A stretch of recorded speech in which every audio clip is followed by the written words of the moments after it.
Expect చేసిన time కంటే కూడా ముందుగానే ఈ సమయం వచ్చేట్టుంది. మన ఆర్మీ జనరల్ ఎవరైతే ఉన్నారో ఉపేంద్ర ద్వివేది గారు, జనరల్ గారు చెప్పిన ఆ వర్డ్ ఏదైతే ఉందో, ఈ ప్రపంచ పట్టంలో పాకిస్తాన్ అనే ఒక దేశం ఉండేది అని చెప్పుకునే పరిస్థితి వస్తుంది త్వరలో అని చెప్పేసి ఏదైతే విషయం చెప్పాడో, ఇక్కడ వీడియోలో మీరు గమనించిన సోల్జర్ తన ప్రాణాన్నైనా వదలొచ్చు కానీ, తన వెపన్స్ కానీ, తను సెక్యూరిటీ ఇస్తున్న ఆ పోస్టును కానీ ఎట్టు పరిస్థితుల్లో వదలకూడదు అని చెప్పి ప్రతి దేశంలో ఈ ట్రైనింగ్లో మొదట్లోనే ఇనిషియల్గా చెప్పడం జరుగుతుంది. అలాంటిది ఇక్కడ పాకిస్తాన్ సోల్జర్స్ని మీరు చూడొచ్చు. తన పోస్టులను వదిలి పారిపోతుంటే కొంతమంది తమ యూనిఫామ్ను కూడా వదిలేసి పారిపోతున్న పరిస్థితిని మీరు ఇక్కడ చూడొచ్చు.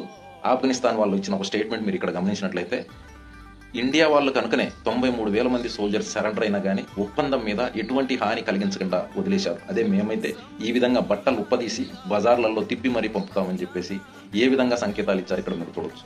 ఫైనల్గా ఈ పాకిస్తాన్ అనేది తప్పకుండా త్వరలోనే 4 ముక్కలుగా విడిపోయే అవకాశం ఉంది. ఒకవైపు ఇండియాకి పిఓకే, ఆఫ్ఘనిస్తాన్ సైడ్ ఒకవైపు, అలాగే బలూచిస్తాన్ సైడ్ ఒకవైపు, ఈ విధంగా తలో భాగంగా పంచుకొని ఫైనల్గా ఈ పాకిస్తాన్ ఈ వరల్డ్ మ్యాప్ నుండి చెరిగిపోవడానికి ఎంతో టైం పట్టదు భయ్యా.